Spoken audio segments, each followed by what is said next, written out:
Hello everyone, mukhang hindi marinig ang boses ko guys. Napansin ko na naglobat na ang aking wireless microphone. Nakita ko just now, napansin ko na hindi na siya umiilaw, kaya hindi marinig yung boses ko.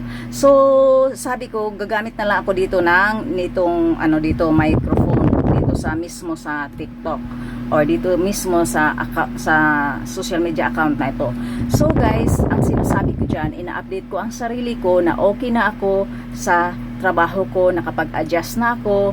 Ang ginagawa ko, pagtapos na ako ng aking paglilinis o mga gawain sa house ng amo ko, ang ginagawa ko guys, gumagawa ko ng content, nagbablog ako sa sarili ko, or gumagawa ko ng mga videos like dancing or lip sync.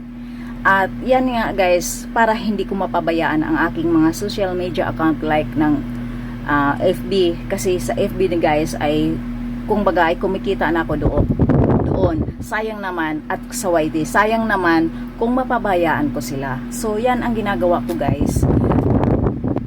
Tinatry ko kapag free time ako or tapos na ako ng work, o kaya ang ginagawa ko guys ay gumigising ako ng maaga.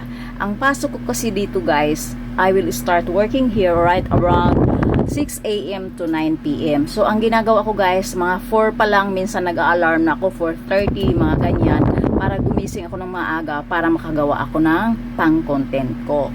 So yan lang guys, thank you so much for watching. Di ko alam guys kasi kung marinig pa ba yan, pero parang hindi na talaga siya na maririnig guys kasi wala nang ilaw. Once again, please follow me, and please guys, so pasub na rin ang aking YT, nasa bio ko, makikita niyo yung aking YT na Liza's Choice, ang aking screen name or username dyan.